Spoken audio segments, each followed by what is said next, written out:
Danes je Zveza društev ekoloških kmetov Slovenije organizirala delavnico v Domu za starejše občane v Slovenj Gradcu. In sicer smo res pripravljali iz ekoloških živil jedi, ki so slastne, okusne in poceni.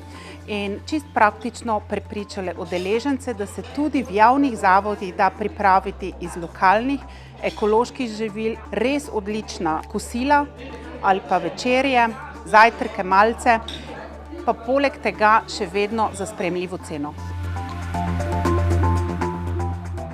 Na današnjem izobraževanju sem vsem predstavnikom zaposlenih v domu upokojencev in stanovalcem, ki so prav tako zelo pozorno prisluhnili mojemu predavanju, želela podati svoje izkušnje, ki jih imam z lokalnimi ekološkimi ponudniki, jim približati, kako je možno ta živila naročati, kako jih vključiti na jedilnik.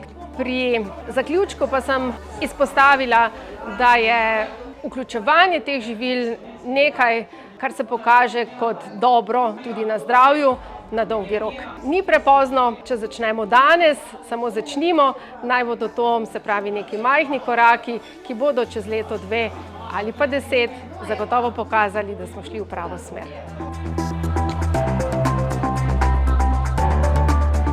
Vesela in ponosna, da se je danes zgodil ta trenutek v našem domu. Namreč mi že vsaj od odprtja doma razmišljamo o prehrani, seveda normalno, ampak o zdravi prehrani.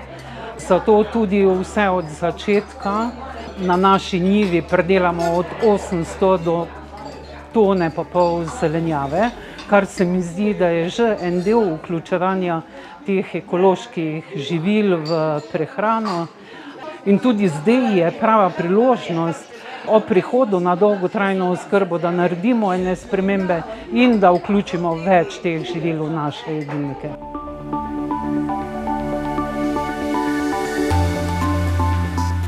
Predstavljamo ekološko hrano, kako jo predelujemo, kako je fajn, da je na jedilniku in kako jo v bistvu opažamo, da ljudje bolj kot ne dokaj slabo poznajo.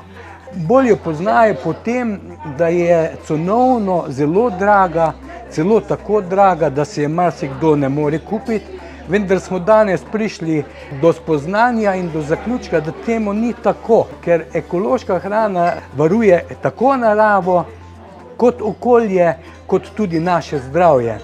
Če ne verjamete, tudi vi si privoščite kakšen dan za začetek enkrat na mesec ekološko kosilo. Boste videli, ni slabo, pa tudi ni drago. In res dober tek vam želim.